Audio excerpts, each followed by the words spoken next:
Tabea, selamat malam, salam sejahtera buat kita semua. Saya Teh Ngantuk. Bertemu lagi kita di talk show New Posko Manado TV. Hari ini kita ada kedatangan tamu yang saat ini juga dia adalah korban daripada perbuatan yang tidak adil daripada Bang Sulut. Jadi Bapak Ibu dapat saya jelaskan kenapa saya bisa menjelaskan tentang corporate atau perusahaan PT. Karena basically ilmu saya pertama, penulisan saya yaitu tentang tanggung jawab direksi, komisaris dan pemegang saham. Itu tulisan saya. Tulisan saya berikutnya adalah tentang penyertaan modal. Dan saya lulus pelatihan hukum korporasi sampai tuntas. Nah, kaitannya kenapa saya mau menjelaskan tentang CSR. Bapak Ibu harus ketahui bahwa Corporate Social Responsibility atau biasa disingkat CSR atau biasa di istilah perbankan mereka menggunakan TJSL, itu adalah tanggung jawab perusahaan kepada lingkungan. Ya, Bapak Ibu harus tahu tanggung jawab seperti apa. Tanggung jawab itu yang dimaksud itu salah satunya adalah tanggung jawab terhadap lingkungan, terutama membina hubungan dengan misalnya stakeholder atau tanggung jawab kepada masyarakat. Contoh konkretnya seperti misalnya gini, kita mau membangun gereja di mana, tiba-tiba ada CSR dari PT Bang Sulut. Itu. Nah, untuk sasaran penggunaannya itu beberapa contoh yang saya uraikan. Tetapi Bapak Ibu, dalam aturan PP 47 2012 dan Undang-Undang PT 40 2007, maksimal CSR itu adalah 2% sampai 4%. 2% dan 4% ini dihitung dari mana? Itu dihitung dari laba bersih tahun buku berjalan. Nah, Bapak Ibu, masuk di tahun laporan keuangan tahun buku berjalan 2023.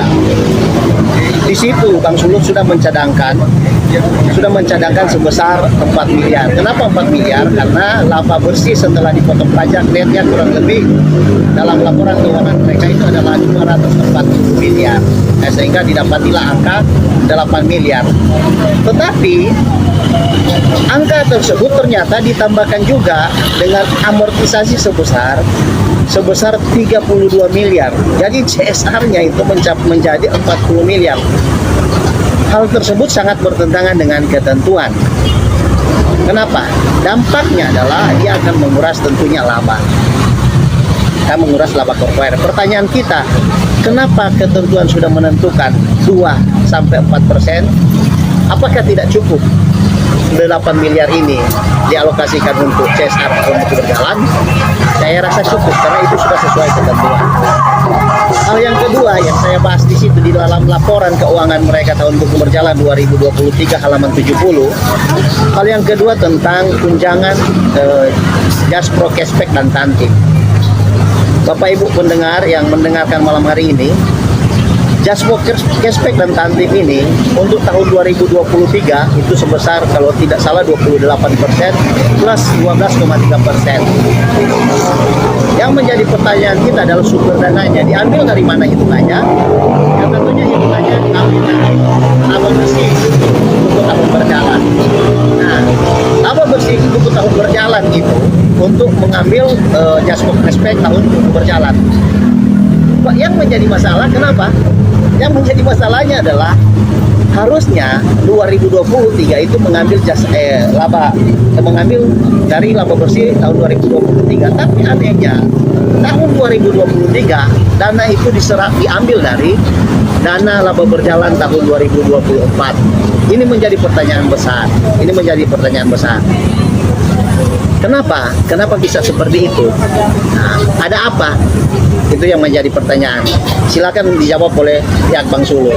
Karena kalau sesuai aturan dan ketentuan itu sudah tidak sesuai dan melanggar, sangat-sangat melanggar. Kita klaim kesehatan itu ibarat kita mau ambil dana kita, uang kita yang ada yang dipotong tadi 1%.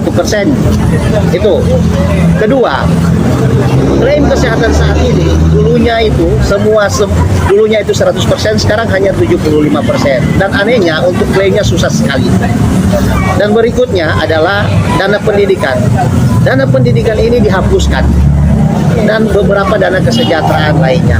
Nah, ketika saya menaikkan hal ini, menaikkan berita tentang kesehatan, Maka ada beberapa kendala yang saya temui di lapangan. Dapat saya jelaskan, yang dimaksud dengan laporan saya, salah satu poinnya adalah praktek suap. Hal ini memang benar-benar terjadi. Hal ini benar-benar terjadi dan saya sudah melaporkan ke kejaksaan juga, melampirkan serta bukti yang ada.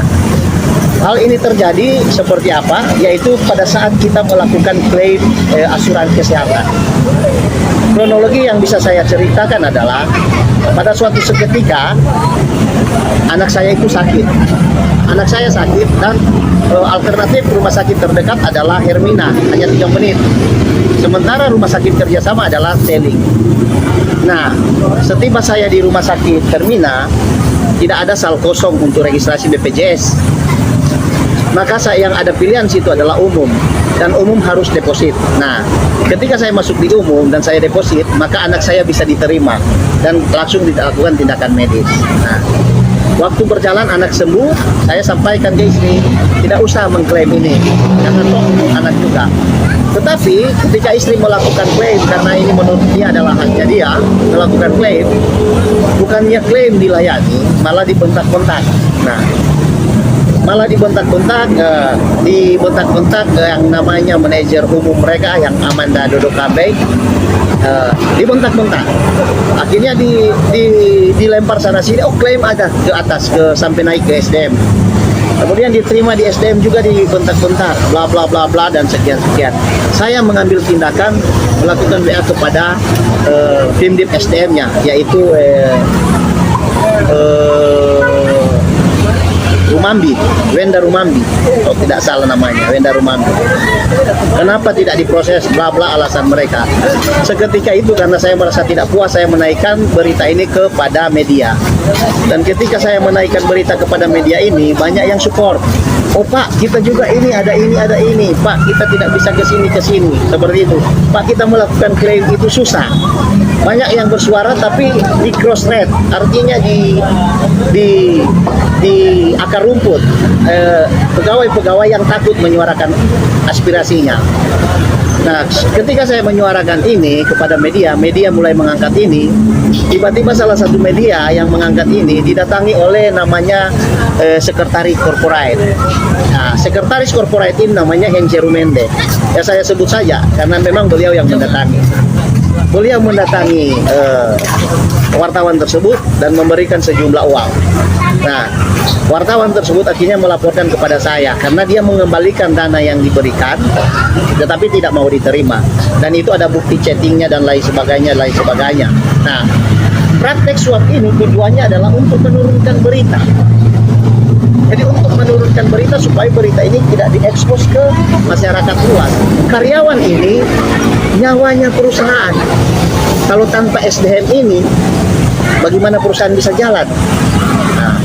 Nah, hal itu yang memicu saya, kenapa harus diungkap? Cabang Pansulut cabang Jakarta itu sudah ada temuan OJK. Otoritas Jasa Keuangan sudah ada.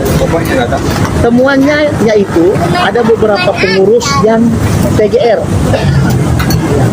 Nah, TGR ini itu sama halnya dengan fraud, Bapak Ibu. TGR ini kalau di perbankan itu sama dengan fraud. Nah, sanksi memberatkan mereka adalah dipecat karyawannya atau diberhentikan, atau disesuaikan dengan tingkatan pelanggarannya. Nah, direksi komisaris ini merupakan pejabat eksekutif. Nah, pejabat eksekutif ini ketika melakukan TGR maka sama dengan mengakui bahwa mereka melakukan fraud. Jadi ketika mereka melakukan fraud, harusnya OJK itu memasukkan mereka pada DOT atau daftar orang tercela. Pertanyaan saya, kenapa sudah ada temuan OJK di cabang Jakarta, tapi OJK tidak memasukkan mereka dalam DOT? Itu yang saya kembalikan ke OJK. Nah, selanjutnya kita akan mendengarkan harapan dari beliau dan sejauh mana proses hukum yang sudah berjalan. Baik, kita akan harapan saya, ya, ekspektasi saya ke depan sangat-sangat jauh. Jadi saya berharap kepada instansi yang sudah saya masukkan laporan, terutama karena ini lembaga keuangan yaitu OJK, OJK bisa melakukan audit mandiri, audit terbuka, serta akuntabilitas atas laporan temuan OJK. Itu pertama. Karena harus ingat, ini bukan hanya kepentingan lembaga perbankan saja. Ini ada dana pihak ketiga di situ yang biasa disebut DPK, yaitu kita sebagai nasabah. Jadi seluruh masyarakat Sulawesi Utara, 2 juta, kurang lebih 2.500.000 masyarakat Sulawesi Utara, seluruh ASN-nya ada di bank ini. Itu harus diperhatikan. Makanya bank ini adalah high trust, kepercayaan besar. Jadi harus dijaga kepercayaan masyarakat. Yang kedua, harapan untuk penegakan hukum, laporan saya kepada Kejaksaan Tinggi dan Polda Sulawesi Utara, kiranya hal ini bisa ditindaklanjuti dan bisa mendapat perhatian khusus. Karena menurut hemat saya, perhitungan saya, sangat fantastis angka yang akan dicapai dari situ. Kurang lebih hitungan saya, kalau tidak salah saya menghitung, kalau saya salah menghitung, saya klarifikasi lagi. Kalau tidak salah saya menghitung, potensi itu bisa estimasi saya kurang lebih 100 miliar. Jadi saya sangat berharap keseriusan penegak hukum dan lembaga keuangan yang menjaga marwah perbankan di Sulawesi Utara lebih khusus. Terima kasih.